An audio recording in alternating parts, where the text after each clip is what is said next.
Boa tarde a todos. Saúdo as autoridades, todas.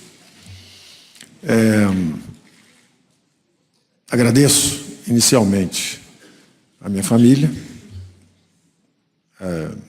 e ao presidente pela honra de me ter indicado para o cargo. Esse agradecimento vem após um longo período de convivência em que eu sou testemunha do imenso patriotismo, determinação, sinceridade e integridade do nosso novo presidente.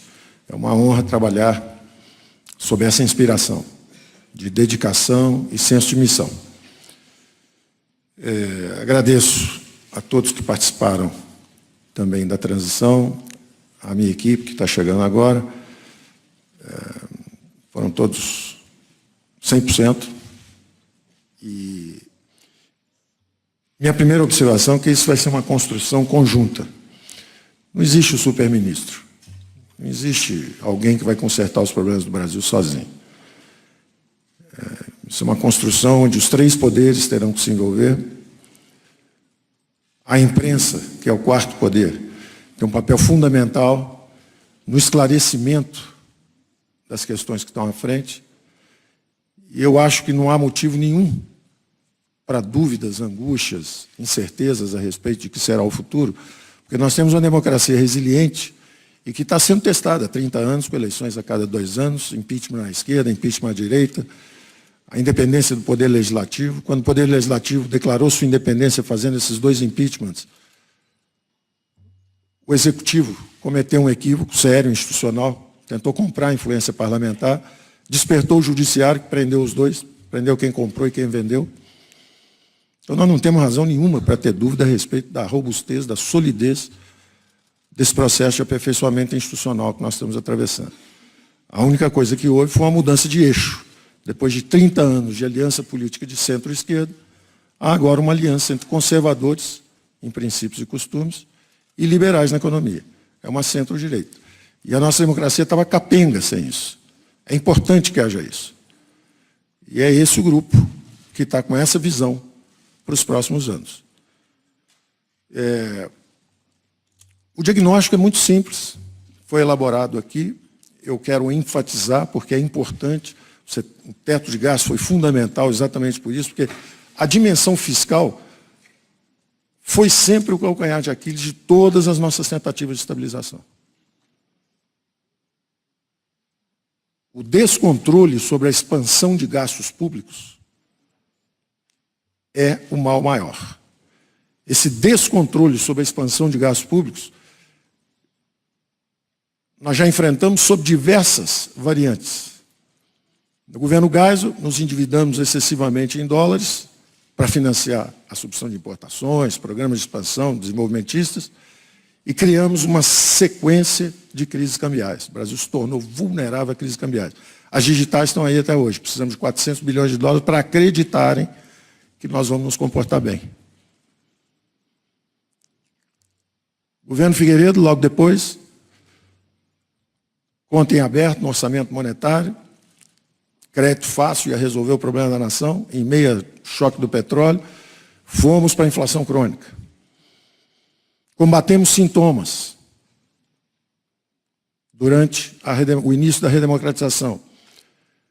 Primeiro congelamos preços, que era apenas um sintoma, aceleração de preços era um sintoma do fenômeno inflacionário. Depois congelamos ativos financeiros. Tivemos 2 surtos hiperinflacionários. De novo, o excesso de gastos em relação à capacidade de arrecadação da economia brasileira. Então, é o mesmo fantasma que aparece em diversas variantes. E sempre o descontrole de gastos, que era em torno de 18% do PIB há 4 décadas, e subiu monotonicamente, sem interrupção. É uma expansão contínua de gastos públicos em relação ao PIB, ininterrupta, por 4 décadas. E nós experimentamos todas as disfunções financeiras como consequência desse processo. Hiperinflação, moratória externa, crises cambiais recorrentes. E, finalmente, agora nós estamos respirando aparentemente à sombra de uma tranquilidade, mas é uma falsa tranquilidade, porque é uma tranquilidade à sombra da estagnação econômica. Porque esse descontrole de gastos nos levou a estabilizar a inflação de que forma? Subindo impostos, juros altos o tempo inteiro, câmbio sobrevalorizado e, finalmente, o endividamento em bola de neve, que é o pesadelo. Então, há uma hora em que tem que ser enfrentado o fenômeno. E a hora é agora.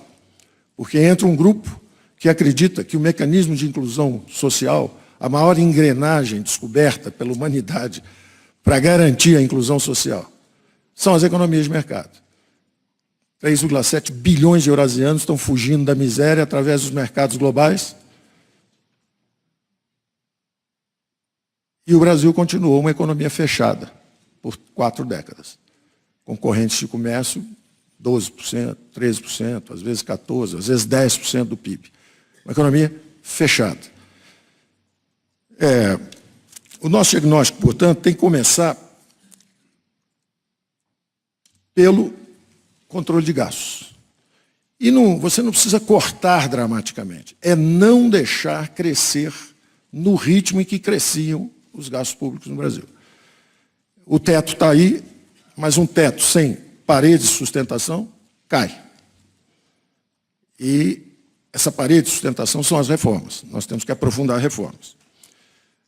Essas disfunções financeiras, que foram trocando de forma, hoje parecem distantes, mas não estão. Nós estamos num momento de calmaria. As expectativas são favoráveis. Se nós implementarmos as reformas, isso cria, deflagra um círculo virtuoso de crescimento econômico, inclusão social, emprego e renda, arrecadação, e nós podemos contar com um futuro brilhante à frente. O Brasil foi a economia de maior ritmo de crescimento por 3/4 do século passado, e depois perdeu potência. E perdeu potência pela insistência no modelo de economia de comando central, em vez de uma economia de mercado. Essa economia de comando central, essa insistência no Estado como o motor do crescimento, produziu essa expansão de gastos públicos como percentagem do PIB, corrompendo a política e estagnando a economia. São 2 filhos bastardos do mesmo fenômeno. O Brasil foi corrompido pelo excesso de gastos. E o Brasil parou de crescer pelo excesso de gastos.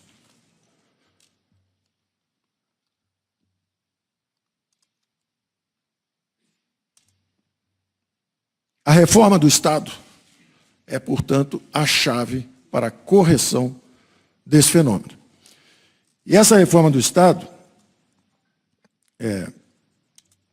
na verdade, tem várias dimensões. É um ataque ao problema fiscal. Nós vamos atacar o problema fiscal. Ele tem várias dimensões. Como é que nós organizamos o governo com base nesse diagnóstico? Quando você examina os gastos públicos, já que temos que controlar a expansão de gastos públicos, o primeiro e maior é exatamente a Previdência. A máquina do governo virou uma gigantesca engrenagem de transferências perversas de renda, em todas as suas dimensões. Se for aos bancos públicos, tem campeão nacional, pegou empréstimo, e não a pequena e média. Não foi para o microcrédito que os bancos públicos se perderam. Eles se perderam nos grandes programas onde piratas privados, burocratas corruptos e criaturas do pântano político se associaram contra o povo brasileiro.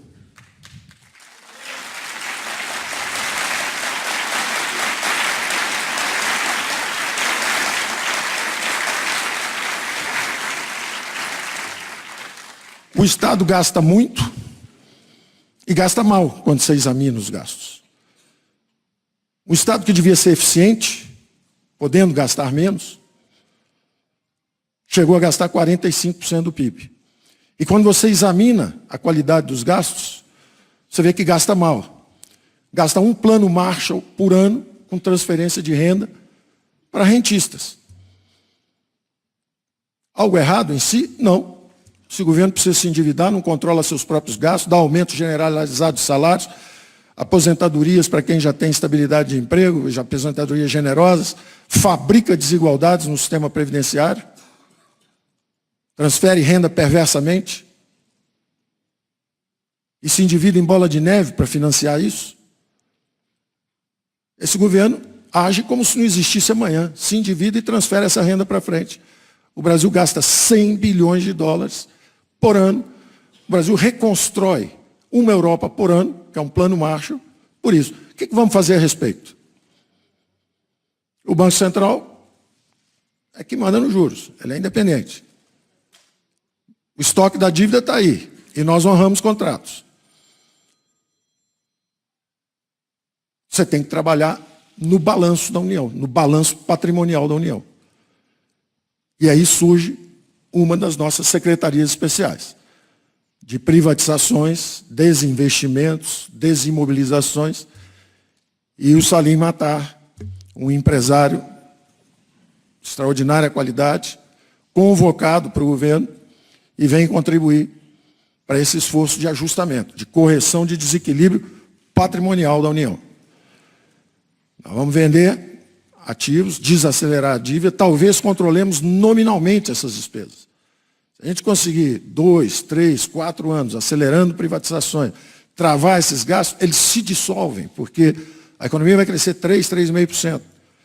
Com mais 3,5%, 4% de inflação, o bolo cresce. Se essas despesas nominalmente são mantidas estáveis 2, 3 anos, isso deixa de ser essa asfixia de recursos para a saúde, para a educação, para a cidadania.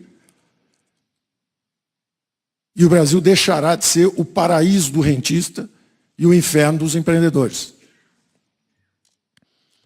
Da mesma forma, a Previdência. Eu estava até dizendo que o primeiro e maior de todos os gastos é com a Previdência, que é atualmente uma fábrica de desigualdades.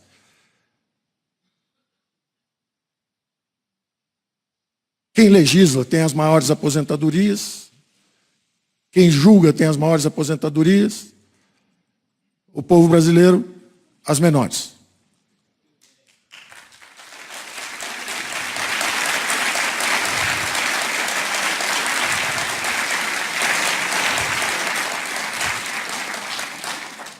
Nós vamos ter que fazer uma reforma da Previdência. Quem faz? Nós. A opinião pública, que votou pedindo mudança. O Legislativo, que tem que aprovar uma emenda constitucional. O Judiciário, que vai avaliar a constitucionalidade da emenda. A opinião pública mobilizada. Foi nesse sentido que uma vez eu me expressei como essa opinião pública sendo levada pela imprensa ao Congresso, virou a prensa, mas era a prensa da imprensa ao Congresso, que é o esclarecimento da opinião pública. O presidente tem um absoluto compromisso com as instituições democráticas e, da mesma forma, toda a sua equipe. Então, essa primeira grande despesa, que é a despesa da Previdência, é o primeiro e maior desafio a ser enfrentado. É o primeiro e maior desafio a ser enfrentado. Se for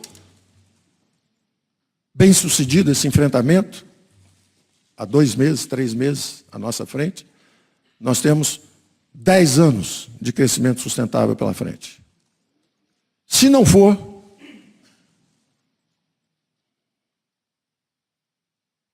temos sugestões também. Porque como as despesas estão indexadas, todas, 92%, 93% do orçamento da União está indexado, e indexado às coisas que não são as prioridades da população brasileira, porque estão indexados as generosas aposentadorias futuras,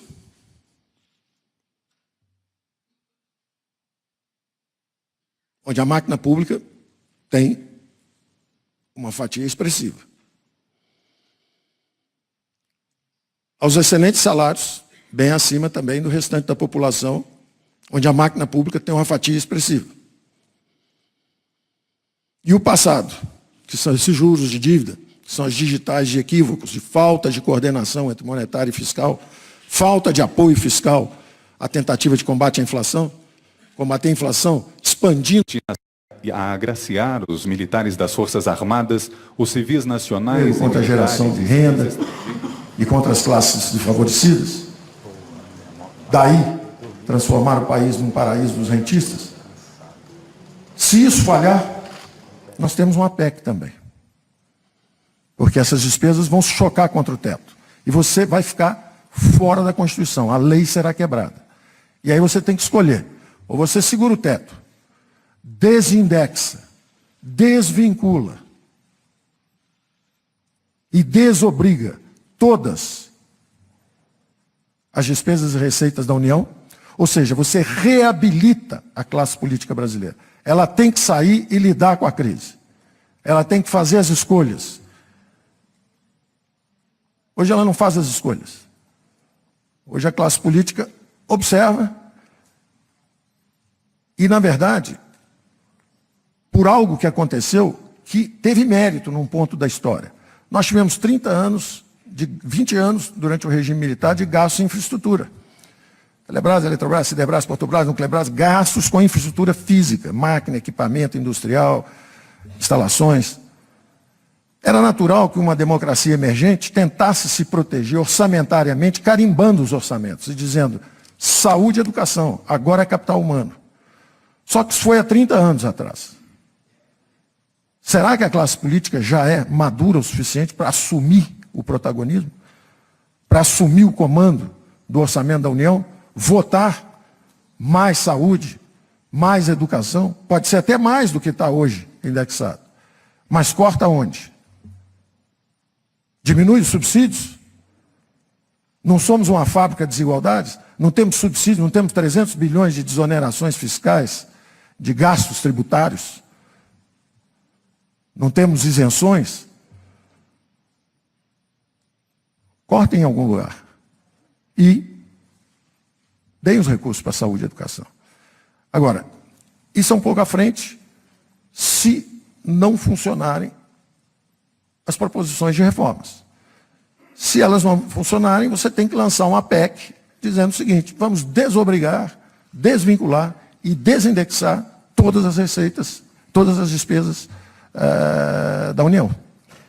E se nós fizermos isso, o mais interessante é que não só a classe política se reabilita no sentido de assumir o orçamento nacional, que é a função legítima de uma classe política, porque hoje ela está sob crivo da opinião pública, criticada por quê?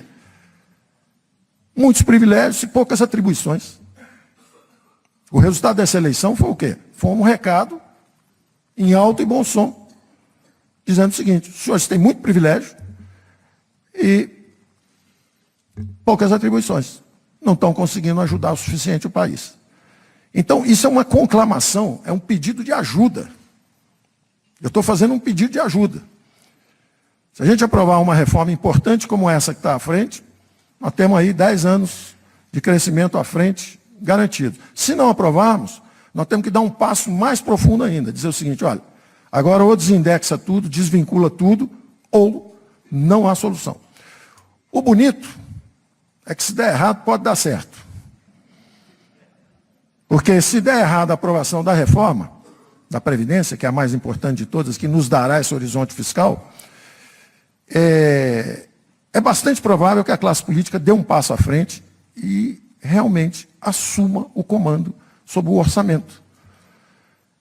Eu chamaria essa PEC de a PEC do Pacto Federativo. Porque não só você vai assumir o comando dos recursos, você vem a Brasília para votar para onde vão os recursos públicos, como ao mesmo tempo nós vamos descentralizar esses recursos públicos para estados e municípios, que é o princípio federativo. Então eu acho que realmente a classe política dá um passo à frente e reassume. E curiosamente, havia um certo receio durante a campanha como seria um governo do capitão, e o capitão, na verdade, pode ser o caminho da reabilitação da classe política, assumindo o comando orçamentário, assumindo o ônus e bônus da distribuição dos recursos orçamentários e descendo com esses recursos à base, que está nos estados e municípios, daí a ideia do Pacto Federativo. Isso tudo está encaixado no programa. O primeiro pilar, eu disse, é a reforma da Previdência. O segundo pilar são as privatizações aceleradas. O terceiro pilar, Marco Sintra, a simplificação, redução e eliminação de impostos. O Marcos tem um programa, inclusive, onde você vai pegar esses 7, 8 impostos, desde PIS, fim social, passa por IPI, junta isso tudo no Imposto Único Federal. De novo, a Constituição de 88, quando carimbou o dinheiro e disse tem que ser saúde e educação, ela disse também, ao mesmo tempo, num rasgo de sabedoria e antevisão, temos que descentralizar esse recurso. Ela propunha também um esquema que, ano a ano, esses recursos iam ser descentralizados para estados e municípios. De forma que o Brasil reassumisse a sua característica de república federativa. O dinheiro tem que ir onde o povo está. Saúde, educação, saneamento. Votaram agora no presidente Bolsonaro buscando segurança. Cadê o dinheiro da segurança? Não tem que vir a Brasília buscar o dinheiro da segurança. O dinheiro tem que estar lá, no município. Então, se ao mesmo tempo nós encaixarmos todas essas peças, na hora que o Sintra vai simplificando os impostos e vai virando um só, todas aquelas contribuições não compartilhadas que foram criadas para sustentar o comando central, isso começa a descer e desaguar. E o Brasil é uma pirâmide de cabeça para baixo. Os poderes, recursos e atribuições estão em Brasília. E a nossa ideia é virar essa pirâmide e botar ela direito. Os recursos têm que descer. O dinheiro tem que ir onde o povo está. O pacto federativo é esse. Os novos governadores, a troca não é mais de tomar lá da cá. O presidente mostrou isso agora, quando fez a sua equipe. E eu acho que a classe política entende isso. 50% do Congresso foi renovado. E não adianta eu sair falando medida 1, medida 2, medida 3. Tem uma enxurrada de medidas que vem por aí, que não vai faltar notícia. Os primeiros 30 dias são infraconstitucionais, é o Congresso antigo ainda. Tudo que for infraconstitucional vai passando, nós vamos empurrando. Quando chegar o Congresso, será saudado, o novo Congresso será saudado com uma reforma mais profunda, e essa que é a chave crítica que nós consideramos que é a reforma da Previdência. Então, esse terceiro pilar, que é essa simplificação de impostos, ela entra também, e ela não é só para simplificar a vida de quem produz também. Ela tem também uma conexão orgânica com essa descentralização de recursos. É interessante aos governadores, prefeitos, a classe política em geral, aprovar uma reforma dessa, porque os recursos vão descendo. Se essa reforma não é aprovada, você tem que ir desacelerando também a implementação da simplificação tributária. E se você fizer isso, você também tem que desacelerar a abertura da economia. Eu não posso abrir a economia, eu dizia isso, até teve dessas redes sociais aí que viralizou. Você amarra uma bola de ferro numa perna direita do empresário, juros altos, uma bola de ferro na perna esquerda, os impostos elevados, um piano nas costas, os encargos trabalhistas, depois abre e grita para o brasileiro o seguinte: corre que o chinês vai te pegar.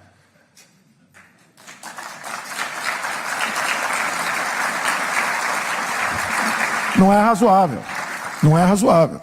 Então, nós queremos implementar isso numa velocidade que seja sincronizada. Então, não tem nada de superministério. Na verdade, é só para a gente poder cantar a mesma música. E daí eu ter chamado os Chicago Oldies, porque eles conhecem essa canção.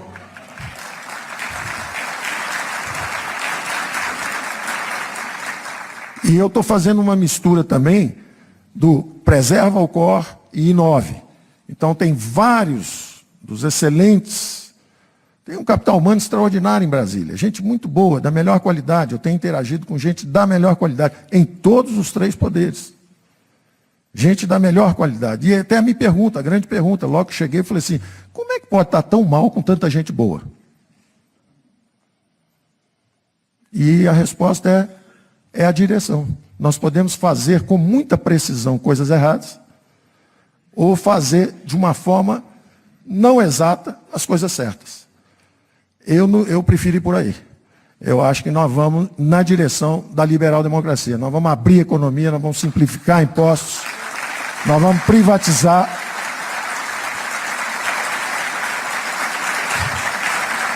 Nós vamos descentralizar os recursos para estados e municípios e nós vamos apoiar a área social, porque os Chicago Olds nunca tiveram só essa face da estabilização, do regime fiscal e monetário, câmbio flexível, Banco Central independente. Eles sempre tiveram a outra face também do capital humano.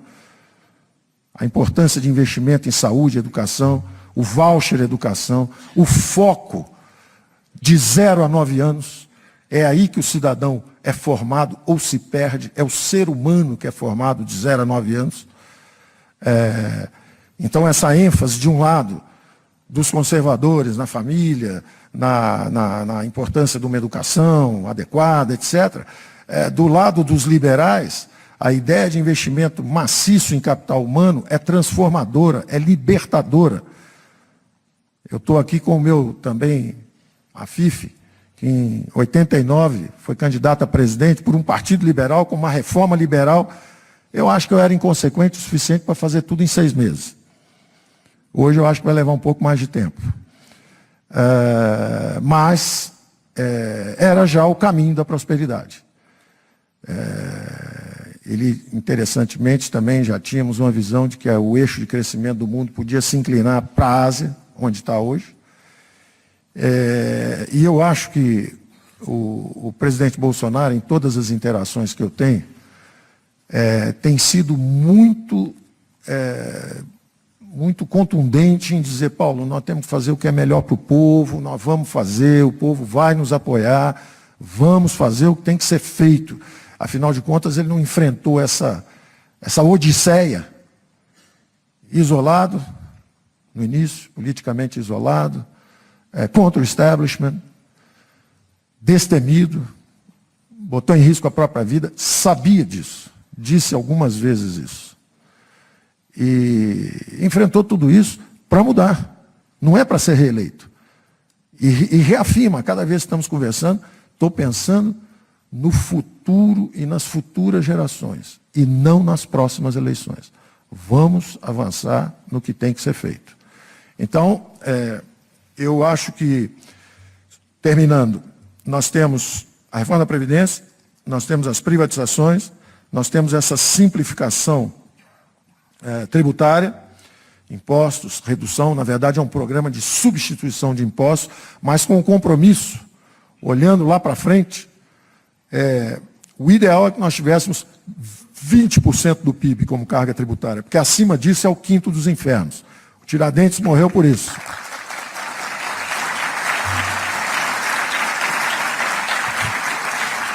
Nós estamos em 36 hoje, vai ser difícil. Agora, depende da nossa velocidade de controle dos gastos. Não precisamos cortar, tirar, sangrar, nada disso. É não deixar se expandir no ritmo que estava se expandindo. Porque com um crescimento de 2 anos seguidos, mais a inflação aí está em torno de 4, 3,5, 4 também, isso o bolo cresce 15, 16, quase 18, pronto. Se a gente conseguir controlar isso nominalmente 2 anos, o trabalho está feito. Se não conseguimos e batemos no teto, lançamos a PEC do Pacto Federativo. E aí é muito simples. Basta o governo não fazer nada. Se não fizer nada, consertou. Porque o bolo cresceu quase 20%. Então, na dúvida, não perturbem, porque já está consertado. Nenhuma crise dura mais que 1 ano e meio. Nenhuma crise, num orçamento dessa forma, dura mais que 1 ano e meio. Porque 1 ano e meio o bolo todo cresceu 10, 12, 15%, acabou. Não tem mais nada para fazer, bastou ficar em dúvida. Ficou em dúvida 1 ano e meio? Porque na dúvida, repete o orçamento do ano passado. Na dúvida, repete o orçamento do ano passado. Acabou a crise. Aí as pessoas tiram a dúvida. Peraí, está faltando voucher saúde ali, voucher educação. Dá um pouquinho para eles. Tira de quem? Tira ali do subsídio, não sei o quê. Ótimo. Então passa para lá, destravou. Se não destravar, fica mais 1 ano congelado. Melhorou, hein? Está gerando superávit fiscal já. Então, nós estamos indo para esse combate, com essa atitude, e determinados a sermos compreendidos. Porque sem essa compreensão não vai dar certo. E a coisa mais fácil é se livrar de alguém que não está habituado a Brasília. É fácil dar um baile aqui na gente, a gente desanima e vai embora para casa. Vai ser difícil, mas no fundo é sempre fácil. Dizem que é o pior emprego do mundo, né? Então já tem uma certa prática em fazer esse tipo de sacrifício. Mas é alguém que tem resiliência e está disposto ao combate, porque é um bom combate para a melhoria do país. Do ponto de vista prático, eu acho que vale a pena esse investimento. Vocês me desculpem se está sendo um pouco extenso, mas eu acho que vale esse investimento na compreensão do fenômeno, para entenderem que a equipe foi montada de uma forma a travar esse bom combate e fazer essas reformas. É uma reforma do Estado. Ela envolve as várias dimensões. A dimensão fiscal, descentralizando recursos para estados e municípios. A dimensão administrativa, foi dito aí, 390 diferentes cargos. É um absurdo isso. Evidentemente que tem que fazer uma reforma administrativa, e a turma do planejamento está em cima disso. Eu ouvi sons assim de corte de até 30% só nas redondezas onde eu frequento. Eu frequento ali fazenda, planejamento e tal, já me disseram que é 30% de corte de gente, DAE, e premiando os rentistas. Devolve o dinheiro, BNDES. Encolhe um pouco o seu balanço, nós pegamos esse dinheiro, retiramos dívida em circulação, irrigamos justamente esse mercado que estava com o dinheiro apertado, e a vida fica um pouco mais difícil para quem vivia à sombra do Estado. E é isso que tem que ser. Nós vamos desestatizar o mercado de crédito.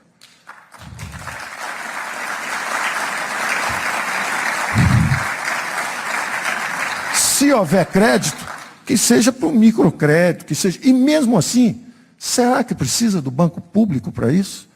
Ou será que a forma tecnicamente correta é você fazer o orçamento da União, colocar o subsídio lá, aumentar a competição bancária brutalmente, porque nós temos tudo nós temos 6 grandes empreiteiras, 6 grandes bancos, 6 grandes... Tudo aqui no Brasil é meia dúzia. Meia dúzia, 3 ou 4 que comandam os orçamentos públicos. A eleição do Bolsonaro está dizendo o seguinte, agora é o contrário. Esse dinheiro não é lá para cima, esse dinheiro é lá para baixo. Então, isso envolve também os mercados de crédito. Os nossos movimentos têm que ser entendidos à luz dessa percepção. O BNE encolhe isso, ele é menos importante? Não, ele é muito mais importante, qualitativamente. O negócio dele não é fazer o samba do crioulo doido. Não é dar dinheiro para construir, eu não vou nem falar, porque são repetitivas, né? E vocês sabem também que todos esses problemas, seja o mensalão, o petrolão, eles acontecem em locais públicos, né? Eles aconteceram em empresas públicas, né? Então, e esse é um questionamento também da população brasileira para esse excelente grupo que eu encontrei em Brasília, que é o seguinte: lá embaixo estão perguntando onde estávamos enquanto o Brasil era saqueado. Onde estávamos? Somos bons. Cedemos? Nos perdemos? A teoria econômica diz que sim. O poder absoluto corrompe absolutamente. Quanto maior o grau de intervenção na economia, menor a taxa de crescimento, maior o grau de corrupção. Quanto mais fechada a economia, maior a venda de favores. Quanto mais impostos, mais subsídios e mais favores oficiais. E se os impostos forem altos, você vai ter ao mesmo tempo fenômenos extraordinários, porque é o seguinte: desonerações, 300 bi, esses são os que conseguem, tem lobby. Contencioso, quase 1 tri, esses são os coitados, não conseguiram nada. Ora, se tem quase 1 trilhão de contencioso e 300 bi de desoneração, quem sabe se o imposto fosse mais baixo, tinha menos dos dois. Inclusive acabava o refis, que é outra prioridade do nosso Marco Sintra. Se os impostos forem mais baixos, todo mundo paga, não tem refis, vai acabar refis. Então nós vamos transformar em várias dimensões. Todos eles e cada um deles, desse grupo nosso, quer anunciar 10, 15 medidas. E a gente está falando, não, espera aí, primeiro tem que tomar posse.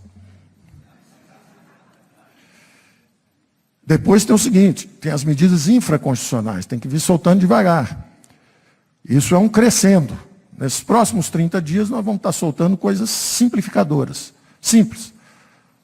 Uma ideia que o presidente deu outro dia, que todo mundo olhou com a simplicidade e a intuição extraordinária política dele, ele falou, vem cá, por que compra uma carteira de motorista e depois tem que renovar a cada 5 anos? Será que não dá para ser 10 anos? Será que não pode ser um pouco mais? Mas aí como é que fica para carregar o funcionalismo? Se a gente digitalizar tudo, se existir a identidade digital para tudo, será que nós não vamos derrubar as fraudes? Por exemplo, vem uma infraconstitucional aí nos próximos, eu diria que talvez até, olhando assim para o Rogério Marinho, eu vou supor que de repente em uma semana ele está anunciando novidades sobre isso. É uma infraconstitucionalzinha, só que é contra fraude e privilégio. É infraconstitucional, ele não precisa de muita coisa. Pode lançar um negócio desse tipo. E pode ser interessante, pode ser entre 17 bi, até uns 30 mais ou menos, por ano, só na base de identificando fraude. Agora imagina se existisse a identidade digital para tudo. Para a Bolsa Família, para a Bolsa Voucher Educação, creche, todos os programas sociais nossos. São bilhões e bilhões de recursos que nós podemos redirecionar. Então, dentro do planejamento, estão analisando também o governo digital, a digitalização total, é o GovTech. Estão mergulhando nisso. Quanto tempo leva? Não sei, mas vamos mergulhar nisso. Foi dado o exemplo aqui do Ease of Doing Business, como fazer negócio, como melhorar o ambiente de negócio. Essa é uma das métricas pela qual vai ser avaliado o nosso ministro do Planejamento, Paulo Webel.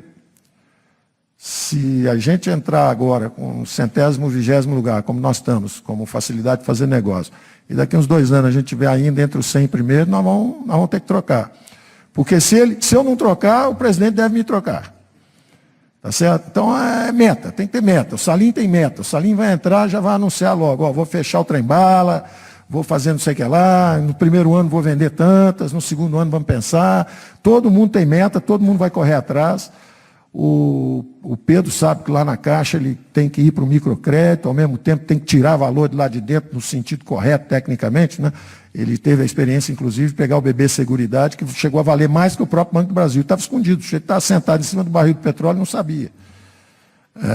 Então, nós vamos...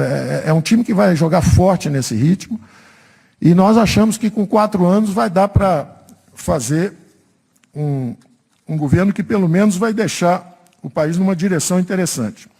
O Banco Central, com o Roberto Campos, eu estou muito feliz de conseguir ter trazido. É um extraordinário central banker, independente do DNA, de ser o neto de um amigo nosso, o primeiro grande liberal brasileiro, que dizia que sempre foi traído por esse amor ao Brasil, sempre foi mal compreendido, mas era um homem que estava à frente do seu tempo quando dizia, olha, essa revolução digital...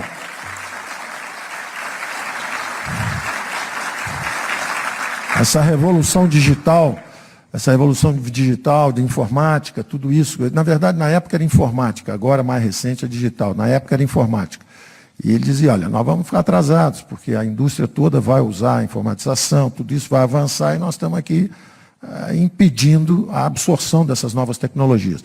O Marcos Troirro, que é o homem responsável pela nossa abertura da economia, sabe que, e diz sempre também, que a abertura é tridimensional. Nós vamos abrir comércio de bens e serviços, mas estamos de olho também nas novas tecnologias e estamos de olho também nos investimentos diretos. E aí a nossa parceria com o Ministério de Minas e Energia, Ministério de Infraestrutura, porque nós queremos as concessões, as privatizações, nós queremos o crowding-in, tem trilhões de dólares no mundo inteiro querendo participar do aumento de produtividade da economia brasileira, querendo entrar.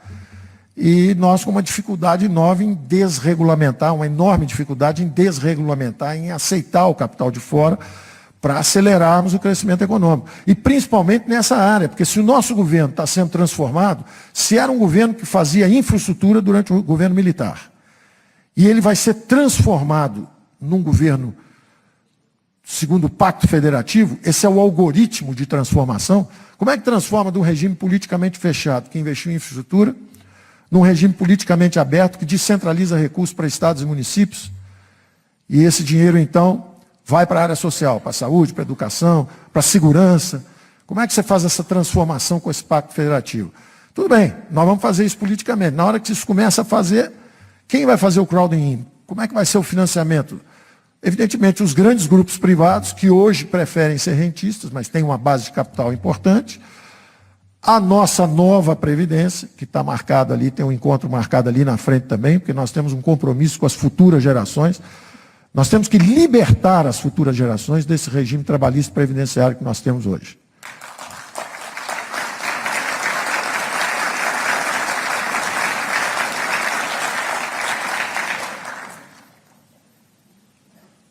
O governo democrático vai inovar e abandonar a legislação fascista da Carta del Lavoro.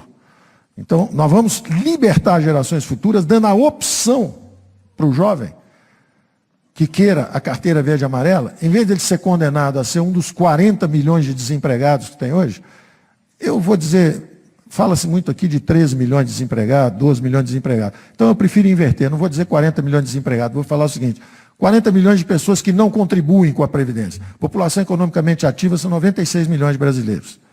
Curiosamente, tem 46 milhões que não tem carteira. Eles estão desempregados? Não, são autoempregados, são empresários. É um país de grandes empresários. Tem muita gente que é empresária.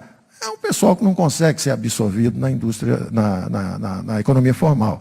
A produtividade é baixa, não tem capital nem tecnologia para ajudar.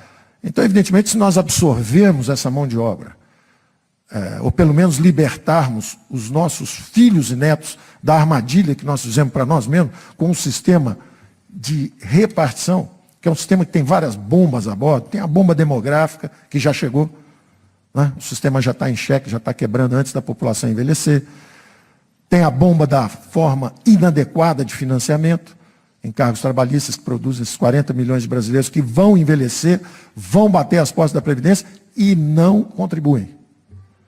Então nós vamos ter que separar a assistência de Previdência.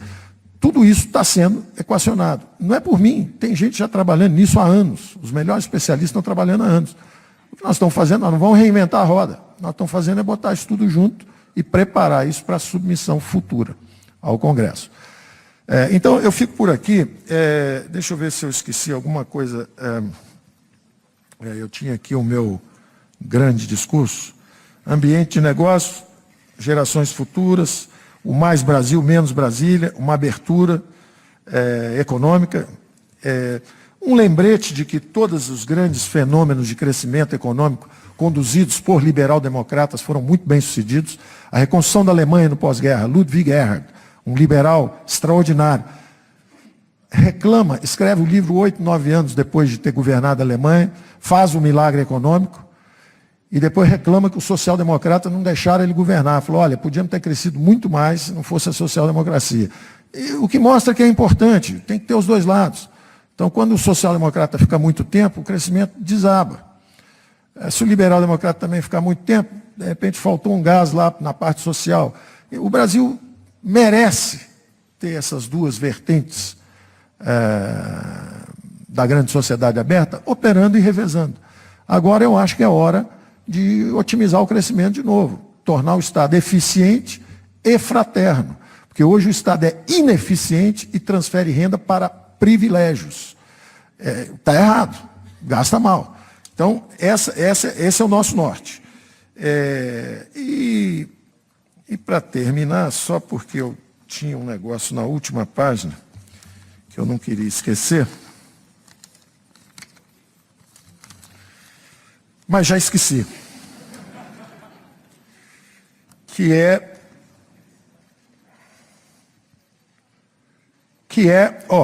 era só o seguinte, eu estava dando os exemplos dos países que deram certo. Então foi o pacto dos liberais democratas na Alemanha, na reconstrução da Alemanha, foi um fenômeno extraordinário, depois exibido nas vitrines socialistas, depois que teve um crescimento extraordinário e a Alemanha se reconstruiu, e virou uma economia dinâmica, recuperou a dinâmica de crescimento, aí aparece a social-democracia, começa a dividir aquilo, tudo bem, bota a lojinha lá, inaugura e entrega o que foi produzido antes. Bom, legal, mas reconheço o mérito. da turma de antes que produziu o fenômeno. A mesma coisa aconteceu na reconstrução do Japão, foram os liberais, foi o Partido Liberal. A mesma coisa aconteceu aqui no Chile, aqui perto, né, que foi reconstruído pelos Chicago Boys à época. Eu vi, trouxe um pouco dessas sugestões para cá, durante uma campanha política. Então, eu vejo o futuro com olhos otimistas. Eu acho que o Brasil tem uma democracia forte o suficiente para nos recuperar dos próprios erros. Quando a gente comete um erro, congela preço, deu errado, vai para uma hiperinflação. Nós fomos para uma hiperinflação e saímos aprendendo com nossos erros.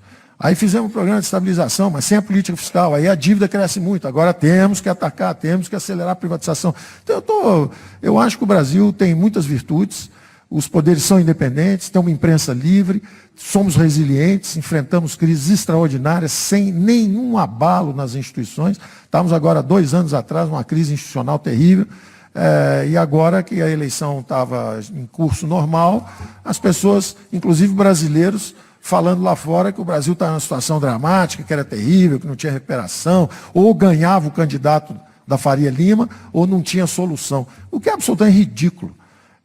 Na verdade, é uma agressão ao nosso próprio esforço de construção nacional nos últimos 30 anos. A achar que o Brasil está vulnerável dependendo de quem seja eleito. Né? Nós somos um país de tradição já democrática consolidada.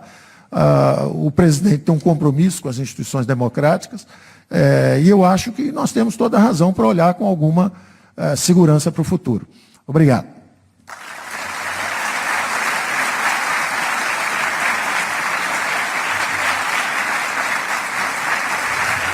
A gente acaba de acompanhar o discurso do agora ministro da Economia, Paulo Guedes, durante cerimônia de transmissão de cargo em Brasília. Há uma solenidade dentre tantas de transmissão de cargo que acontece neste 2 de janeiro, primeiro dia de trabalho útil para valer do governo do presidente Jair Bolsonaro.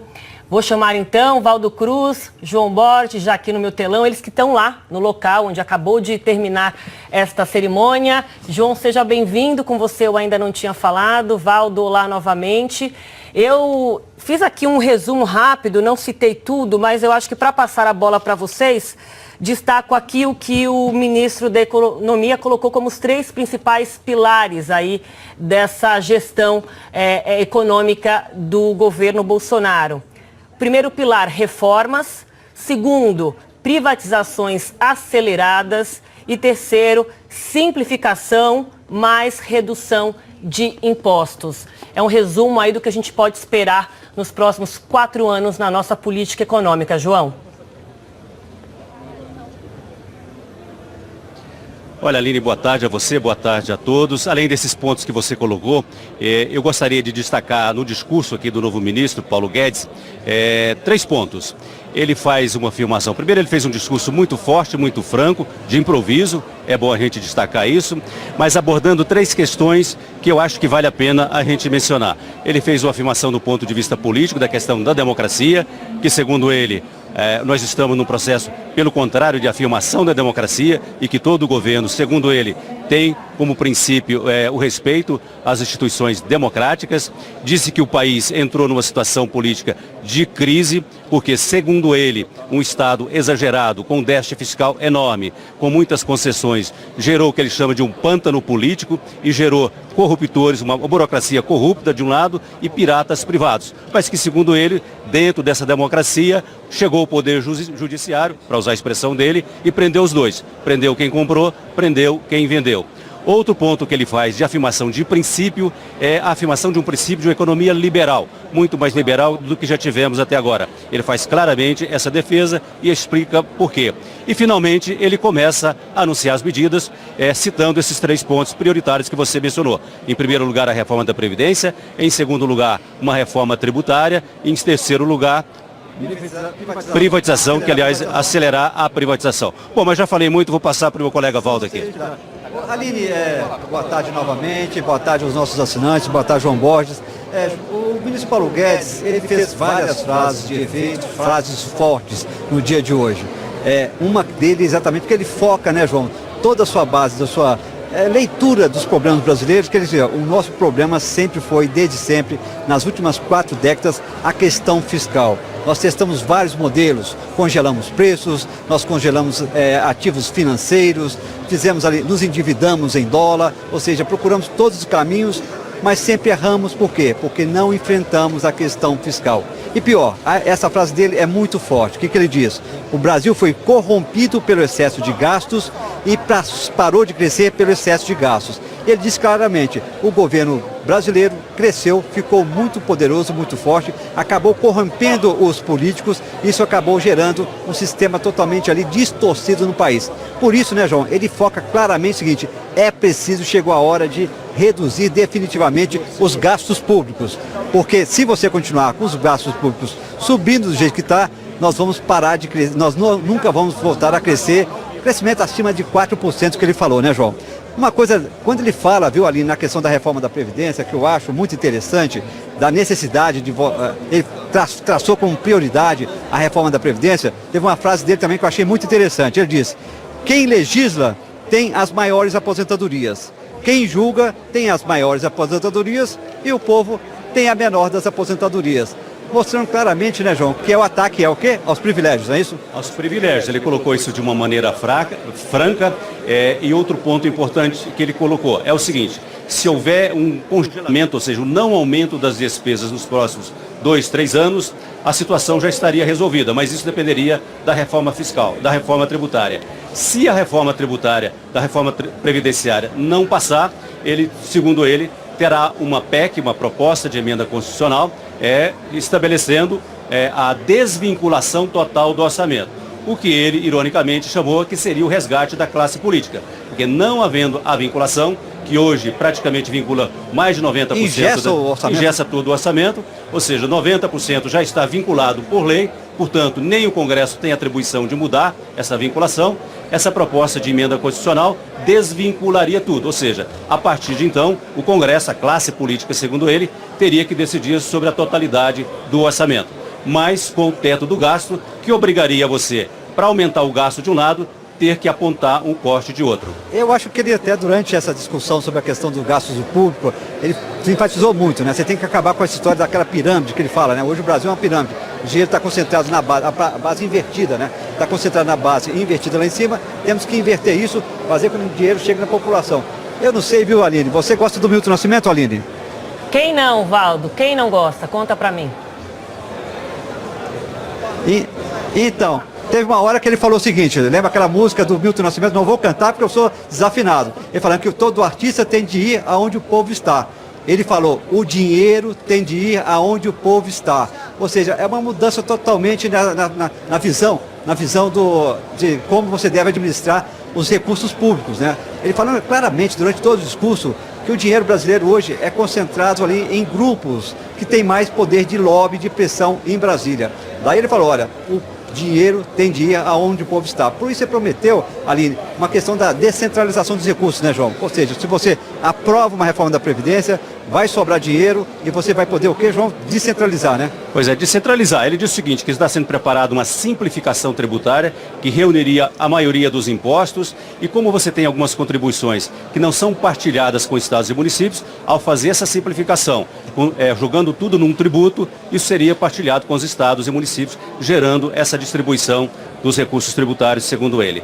Agora, a gente poderia descer um outro ponto importante. Ele disse que nos próximos 30 dias serão adotadas medidas infraconstitucionais. E disse que nos próximos dias terá uma medida de combate a desvios e a incorreções na distribuição e no pagamento de programas sociais, que poderia, segundo ele, gerar uma economia anual de até 17 bilhões de reais. De 17 a 30 bilhões. Ele falou assim, ó, pode ser de 17 a 30 bilhões por ano de economia de gastos, só medida. Até apontou para o Rogério Marinho, que vai ser o secretário especial de Previdência e Trabalho. A gente até entrevistou ele há pouco aqui, né, Aline, aqui para o Globo News. E ele disse, olha, estou apontando para o Rogério Marinho, ele já está preparando, talvez em uma semana já possam ser divulgadas medidas, como disse o João, infraconstitucionais, que vão combater ali exatamente desvios, recursos ali que são usados de forma incorreta na Previdência Social, que pode gerar de cara uma economia de 17 a 30 bilhões. Aí ele anunciou, né, João, que depois, o segundo passo,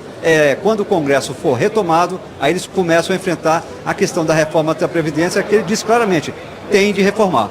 Exatamente. Agora, Aline, eu gostaria de chamar a atenção para outro ponto. Eu já cobrei, o Valdo também, muitas posses de ministros da Fazenda, de início de governo, de substituição durante mandatos de presidente.